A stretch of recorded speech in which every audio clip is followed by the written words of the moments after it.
श्री गणेश, श्री गणेश, श्री गणेश।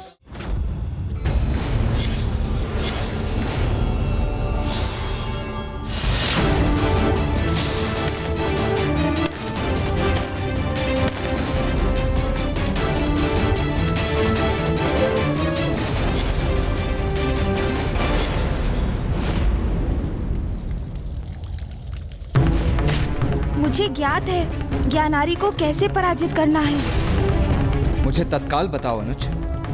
भैया आवेशित प्रतीत होते हैं, मुझे इनके क्रोध को शांत करना होगा। मैं आपको मेरी योजना बताता हूँ, किंतु आप अकेले में ये क्या प्रशिक्षण ले रहे हैं? गणेश, मैं कह रहा हूँ अपना ये परिहास बंद करो और मुझे मेरा दंड लौटा दो। यदि आप अपना दंड चाहते हैं भैया, तो स्वयं क्यों नहीं ले लेते? लीजिए लीजिए लीजिए लीजिए। उचित है फिर।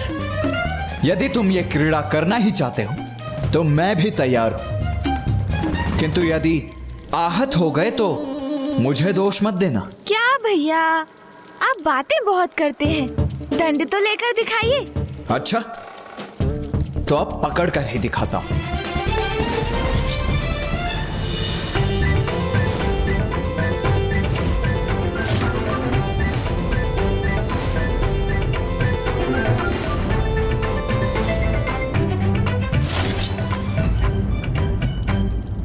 हाँ गणेश, ये अच्छा दाव था, किंतु अब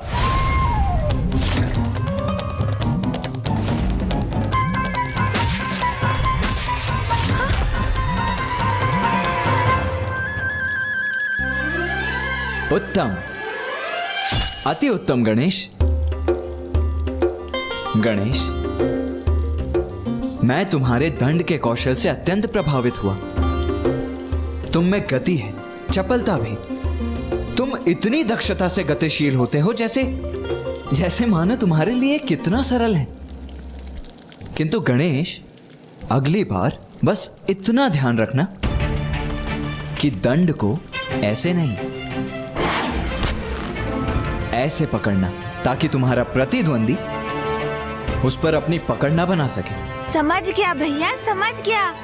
किंतु आप ये बताइए, मेरी दक्षता और मेरे कौशल से आपका क्रोध समाप्त हुआ? गणेश, तुम मेरे अनुज हो और साथ ही मेरे प्रथम पूज्य भी। और यदि मेरा प्रथम पूज्य मुझे कोई आदेश देगा तो मैं उसका पालन अवश्य करूंगा। किंतु तुम्हारा अग्रज होने के साथ साथ मैं एक योद्धा भी हूं गणेश। इसीलिए मुझे ये ज्ञात करने का अधिकार भी है कि तुम क्यों नहीं चाहते कि हम उस उद्दंड ज्ञानारी से युद्ध करें। क्योंकि भैया, जब ज्ञानारी के पिता दुर्बुद्धि का प्राणांत हो रहा था तो उन्होंने मुझसे कहा था, मेरे बाद मेरा पुत्र तुमसे युद्ध करेगा, उसके पश्चात उसका पुत्र। ये युद्ध निरंतर चलता रहेगा। दुर्बुद्धि ने अपने पुत्र ज्ञानारी के हृदय में देवताओं के प्रति घृणा का बीज बोया। वो हमसे घृणा करता है, फिर उसका पुत्र भी ऐसा ही करेगा। और यही ऐसी घृणा की परंपरा पिता से पुत्र को प्रदान की जाएगी और पीढ़ी दर पीढ़ी चलती रहेगी। यदि इसी प्रकार उसके पिता के पुत्र और उसके भी पुत्र से ऐसे ही युद्धरत रहे तो घृणा और ये युद्ध की श्रृंखला तो ऐसे ही स्थापित रहेगी। तुम सर्वथा उचित कह रहे हो गणेश, किंतु असुरों और देवताओं के संघर्ष की परंपरा तो इतिहास के आरंभ से चली आ रही है। इसीलिए मुझे तुम्हारा आशय समझने में कठिनाई हो रही है। तुम कहना क्या चाहते हो, करना क्या चाहते हो, ये स्पष्ट तो करो। भैया, आप उचित कहते हैं।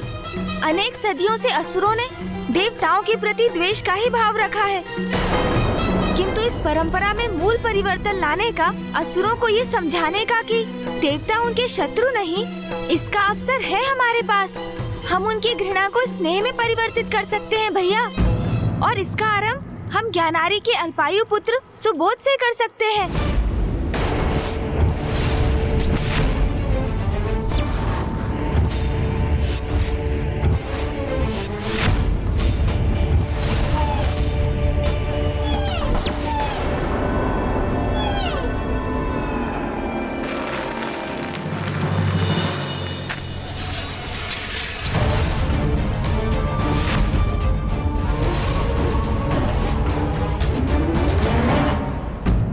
भैया, असुरों से व्याप्त घृणा स्नेह में परिवर्तित कर उन्हें निर्मल बनाने के कार्य का आरंभ हम ज्ञानारी के पुत्र सुबोध से करेंगे। ज्ञानारी ने अपने पुत्र में देवताओं के प्रति द्वेष प्रचुर मात्रा में भर दिया है, किंतु यदि हम चाहें तो हम बालक सुबोध को उसकी आसुरी प्रवृत्ति से रिक्त कर उसे सात्विक बना सकते हैं। और यदि हम ऐसा करने में सफल हो गए तो फिर देवता और असुर शांति के साथ विचरण कर सकेंगे भैया। गणेश, शांति से मुझे भी कोई विरोध नहीं है, किंतु किसी असुर को उसकी आसुरी प्रवृत्ति से दूर ले जाना, उसे सन्मार्ग पर चलने की प्रेरणा देना बड़ा ही विकट कार्य है। और इसमें सफलता प्राप्त करने के लिए कोई उपाय भी है तुम्हारे पास? हाँ हाँ है ना, किंतु उसका उपाय तो आप हैं भैया। ज्ञानारी के पुत्र बालक सुबोध को भी हिंसा करने में आनंद आने लगा है।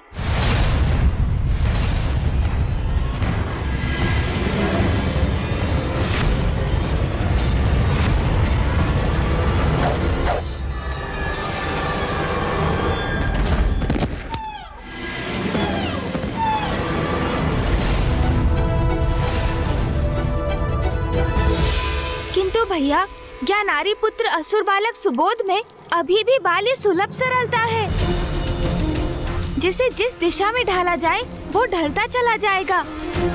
इसलिए भैया, यदि उसे उचित मार्गदर्शन प्राप्त हो तो उसे घृणा के इस बीज को उसके भीतर पनपने से रोका जा सकता है। और ये हम कैसे करेंगे गणेश? हम नहीं, ये आप करेंगे भैया, आप करेंगे उसका मार्गदर्शन।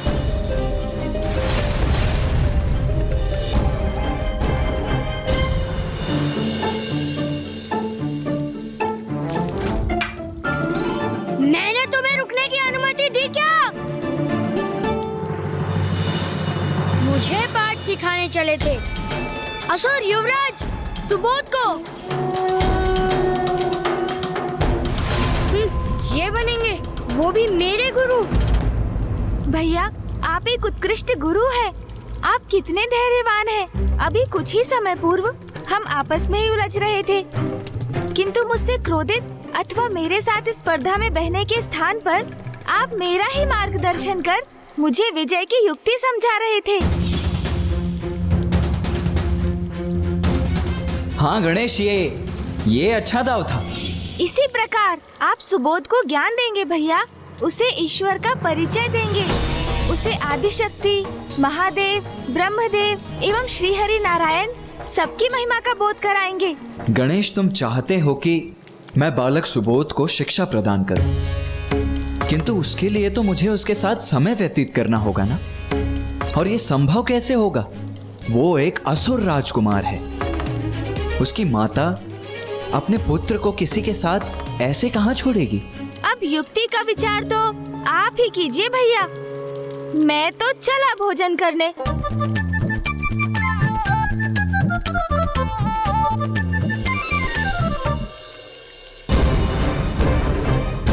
उचित है अनुज, यदि इसमें देवताओं और असुरों के मध्य व्याप्त शत्रुता को मिटाया जा सकता है तो मैं सुबोध का मार्गदर्शन अवश्य करूंगा।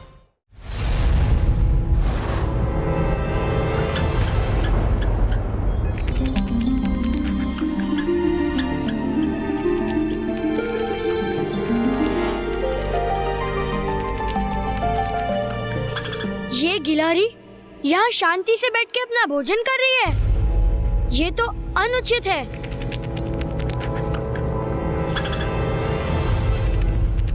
अभी ना इसका अंत कर देता हूँ।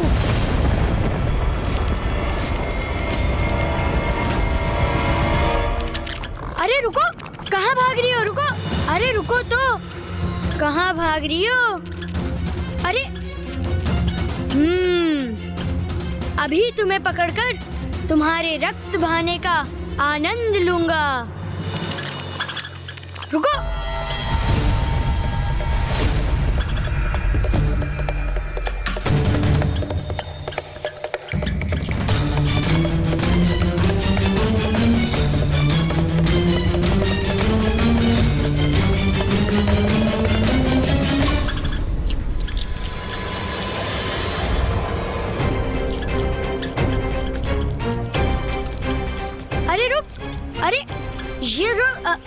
अरे भाग गई। उस दुष्ट गिलहरी का पीछा करते करते ये मैं कहाँ पहुँच गया?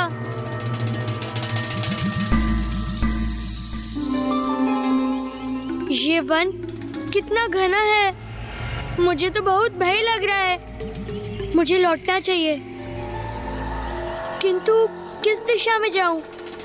यहाँ से अथवा वहाँ से? कहाँ जाऊं?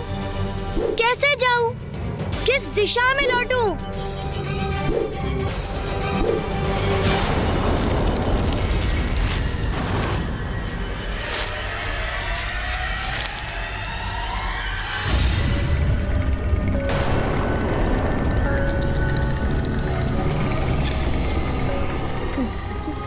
माँ!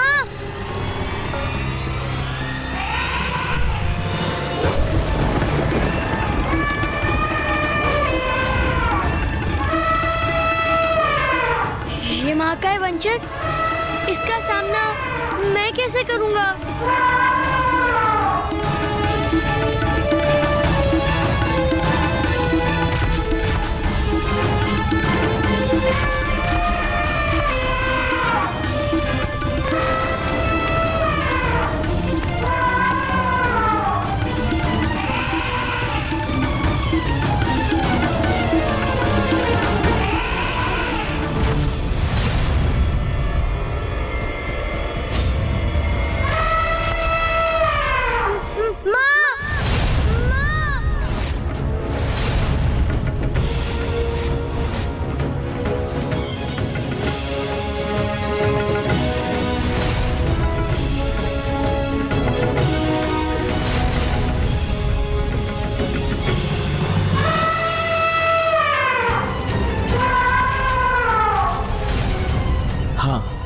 अभी उचित समय है।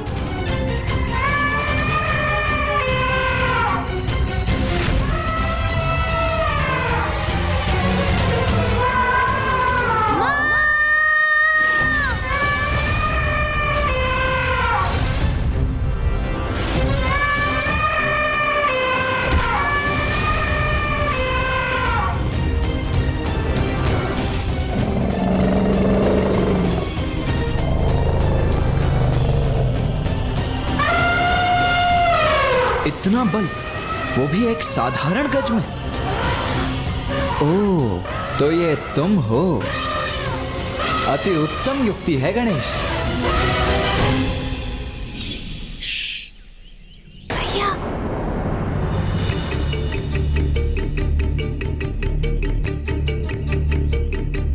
गणेश, तुम यहाँ? ओह भैया, मुझे भली भांति ज्ञात था आप सुबोध तक पहुँचने की युक्ति नहीं सोच सकेंगे। देखिए ना, आप तो अभी भी यहीं खड़े हैं, इसलिए मैं स्वयं ही यहाँ पहुँच गया, ये सोचकर कि क्यों ना आपकी सहायता ही कर दूं। अच्छा, वहाँ कैलाश में तो बड़ी बड़ी बातें कर रहे थे कि भैया युक्ति आप सोचिए, मैं तो चला भोजन करने। अब यहाँ आए बिना तुमसे रहा भी नहीं गया ना।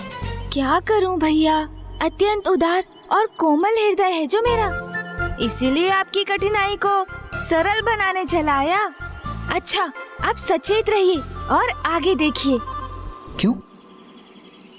ऐसा क्या करने जा रहे हो तुम? क्या करना है ये तो उचित समय आने पर स्वतः ही आपको ज्ञात हो जाएगा भैया।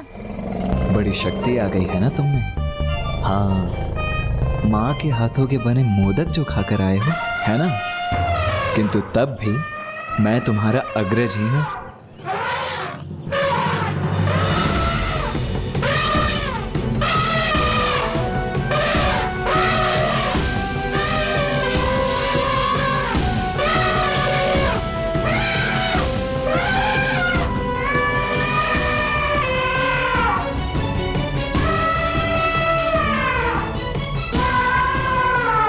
भैया, आपको भी अपनी शक्ति का प्रदर्शन करना ही था ना, तो अब वो मुझे भी करना ही होगा।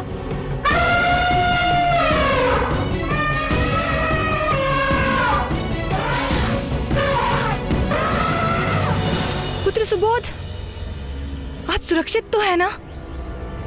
माँ,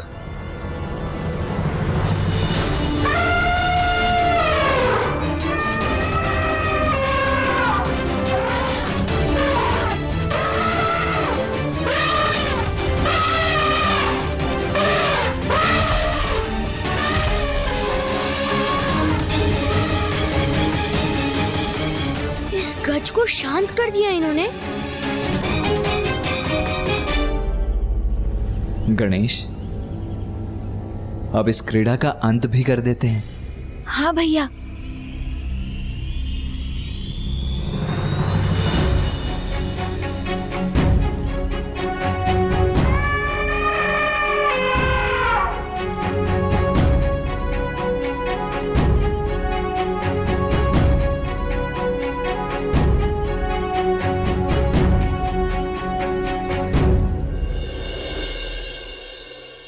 कौन हो तुम?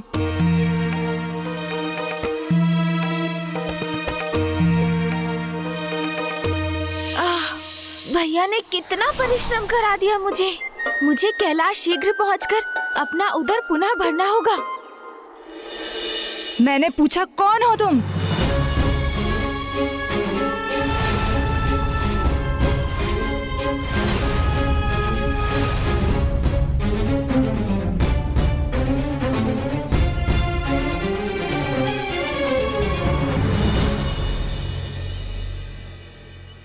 प्रश्न ये नहीं है, प्रश्न तो वो है जो मैं आपसे पूछने जा रहा हूं कि ये बालक कौन है और इसके भीतर इतना अहंकार और ऐसी घृणा का वास क्यों है? ये जैसा है ऐसा किसने बनाया है इसे?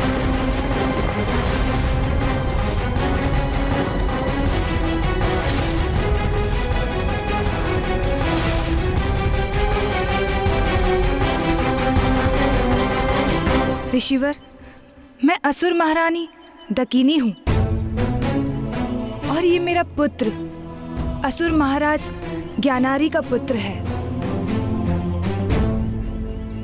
ये मेरे प्रश्न का उत्तर नहीं है, असुर महारानी देवी दकिनी। आपने मुझे अपना पद और समाज में अपना स्थान बताया, किंतु मेरा प्रश्न तो ये था कि ये बालक कैसे गुण धारण कर रहा है, इसका व्यक्तित्व किस दिशा में जा रहा है? मेरे असुर युवराज सुबोध के व्यक्तित्व पर प्रश्न करोगे तुम? इतना दुस्साहस तुम्हारा? जब दो बड़े गंभीरता से परस्पर संवाद कर रहे हो तो बालकों को मध्य में बोलने की धृष्टता कदापि नहीं करनी चाहिए। समझ गए ना बालक?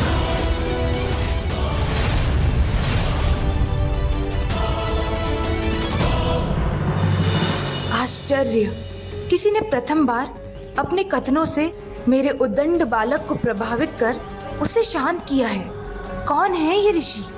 ऋषिवर, मेरे पुत्र सुबोध को हमारे संवाद में उसके इस असमय हस्तक्षेप के लिए क्षमा करें।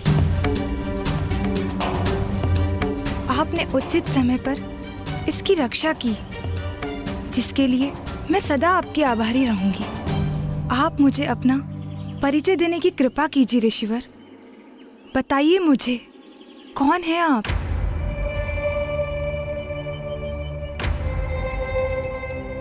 मैं ऋषि स्कंद हूं देवी। अपना तप संपन्न कर मैं अपने गुरुकुल के लिए एक उपयुक्त स्थान ढूंढ रहा हूं। ऋषिवर, तब तो आपकी चिंता का निवारण हो गया।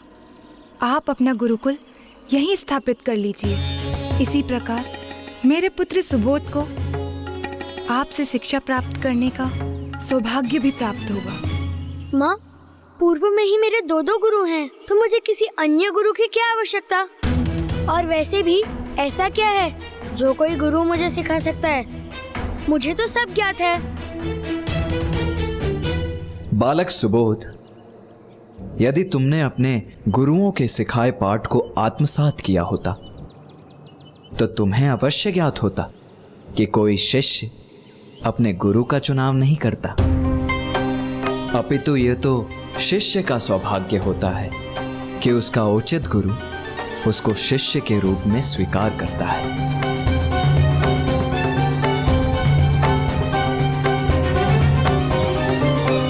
देवी, आपका पुत्र मुझसे शिक्षा प्राप्त करने के योग्य नहीं है, और यह स्थान मेरे गुरुकुल के लिए उचित नहीं है। इसीलिए अब मैं आपसे विदा लेता हूं।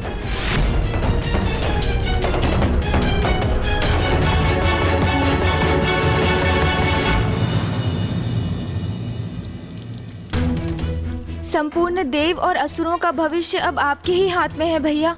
आशा है इस बार आप बिना युद्ध किए ही विजयी होंगे। पुत्र, मैं तुम्हारी माँ हूँ जो तुम्हारे भविष्य को सर्वश्रेष्ठ बनाना चाहती है।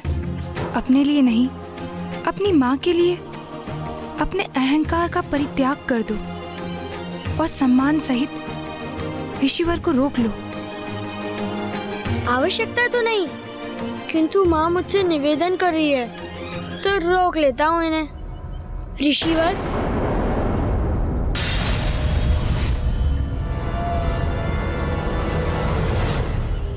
मुझे क्षमा कीजिए और कृपा कर मुझे अपने शिष्य रूप में स्वीकार कीजिए।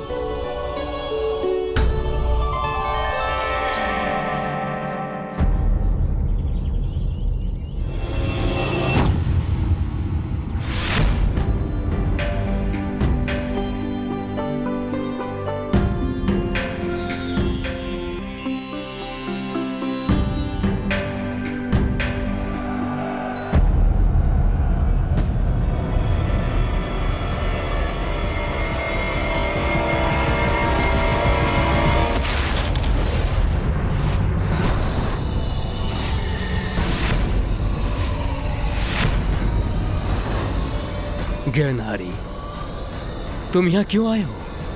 ब्रह्मदेव, आज प्रश्न आप नहीं, मैं पूछूंगा। बताइए मुझे, कहां है गणेश?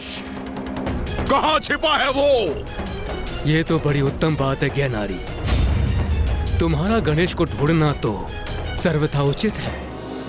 गणेश को ढूंढना तो ईश्वर को ढूंढने के समान है, और ईश्वर को ढूंढना तो प्रत्येक प्राणी का परम लक्ष्य होना चाहिए। प्रवचन नहीं ब्रह्मदेव, उत्तर चाहिए मुझे।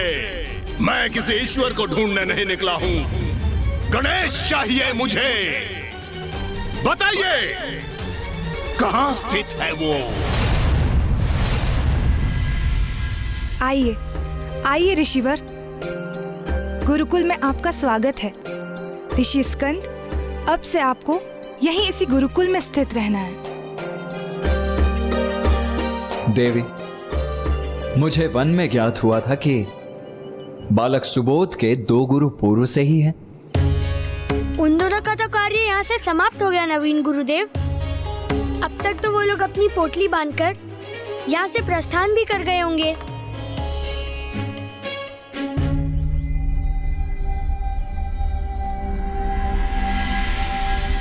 महारानी दकिनी,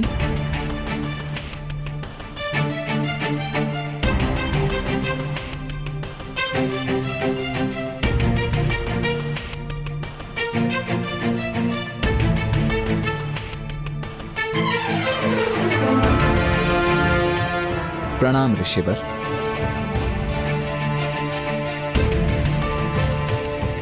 प्रणाम प्रणाम।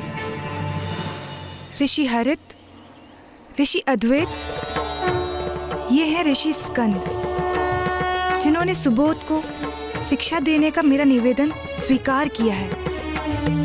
ऋषिवर, आप दोनों को कहीं प्रस्थान करने की आवश्यकता नहीं है। आप दोनों यहीं रहकर बालक सुबोध की शिक्षा में मेरा हाथ बटा सकते हैं। ऋषि स्कंद, युवराज सुबोध तो अत्यंत ही बुद्धिमान और विवेकी बालक हैं। बुद्धिमान तो मैं हूँ।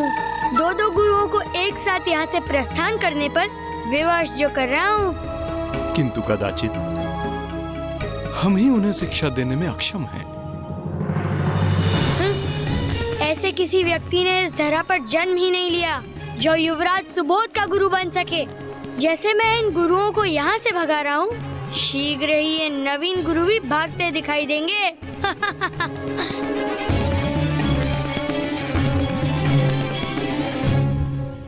सुबोध,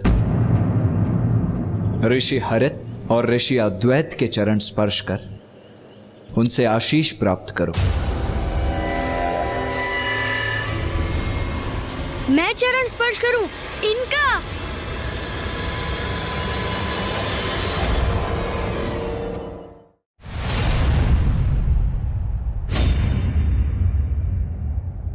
प्रिय, क्या तुम्हें यहाँ कहीं गणेश दिखाई दे रहा है? नहीं नाथ, गणेश तो कहीं दिखाई नहीं दे रहा। लो, तुम्हें अपने प्रश्न का उत्तर प्राप्त हो गया।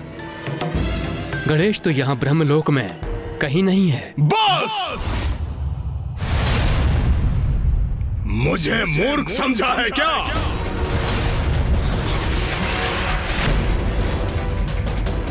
गणेश से तो मैं बाद में निपट लूंगा। वैसे भी मुझे सभी देवताओं का अंत करना है।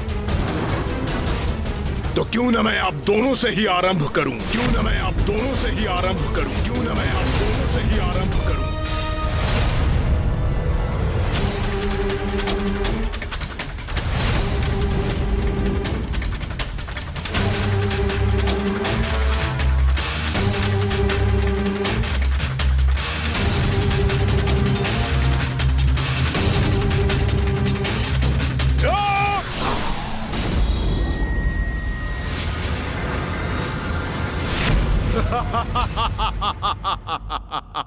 अरे वाह!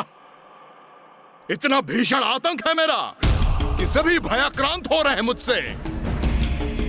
वहां कैलाश में भी सभी मेरे भय से कहीं भागकर छुप गए, और यहाँ ब्रह्मलोक में ब्रह्मदेव और देवी सरस्वती मुझसे अपने प्राणों की रक्षा करने के लिए कहीं अदृश्य हो गए।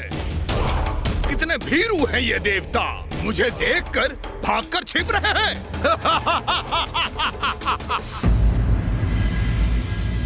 ये तुम्हारे गुरु रहे हैं, इन्होंने तुम्हें शिक्षा प्रदान की है, और अब तुम एक नवीन गुरु के साथ अपनी शिक्षा की नवीन यात्रा प्रारंभ कर रहे हो। इसीलिए अपने गुरुओं का आशीष प्राप्त करना तो तुम्हारे लिए अति आवश्यक है। आपको ज्ञात भी है आप क्या कह रहे हैं? आप मुझे, असुर युवराज सुबोध को, इनके चरण स्पर्श करने के लिए कह रहे हैं? कदापि नहीं।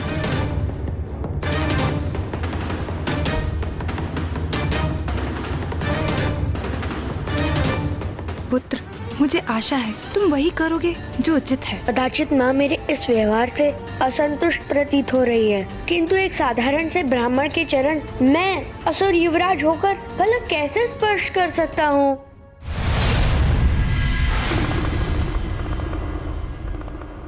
पुत्र गणेश, तुम्हारे सुझाव पर हम ब्रह्मलोक से अदृश्य होकर यहाँ आ गए। पुत्र गणेश, ऐसे कितने समय के लिए अदृश्य रहेंगे हम? ज्ञानारी तो तुम्हें सर्वत्र ढूंढ रहा है। बुआ जी, यदि मैं चाहूँ तो अभी मैं ज्ञानारी का वध कर सकता हूँ, किंतु उससे क्या लाभ होगा? ज्ञानारी के वध से ज्ञानारी का पुत्र सुबोध देवताओं से प्रतिशोध लेने के लिए प्रेरित होगा, हम पर आक्रमण करने आएगा, और ये परस्पर घृणा, शत्रुता, रक्तपात की श्रृंखला अनंत काल तक निरंतर चलती रहेगी। घृणा से घृणा का अंत नहीं हो सकता, वो मात्र प्रेम से हो सकता है, स्नेह से ही संभव है ये। इस घृणा को समूल नष्ट कर देने की हमारी योजना क्रियान्वित हो चुकी है, और मुझे ज्ञात है भैया उसे सफल बनाने हेतु पूर्ण रूप से प्रयास करेंगे। घृणा के बीज को नष्ट कर इस भावना को अंकुरित नहीं होने देंगे वो, और उसके स्थान पर ज्ञानारी के पुत्र सुबोध के हृदय में प्रेम और भक्ति का भाव भर देंगे।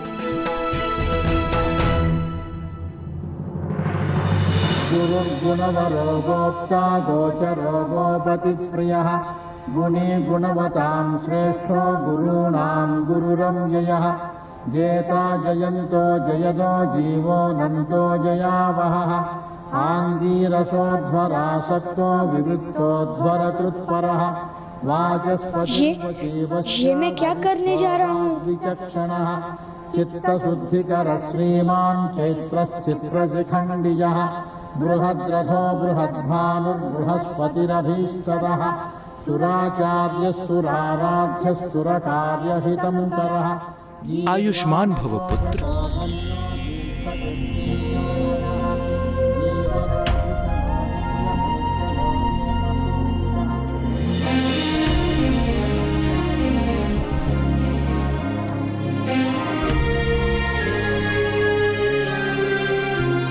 समयार्थ रहो, संपन्न रहो, समृद्ध रहो।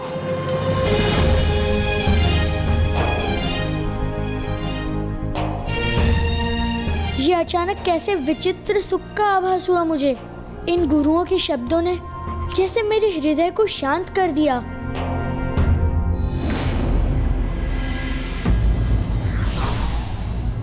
परिस्थिति को अपने अनुकूल बनाने के लिए हमें योजना बनाकर ही कार्य करना चाहिए।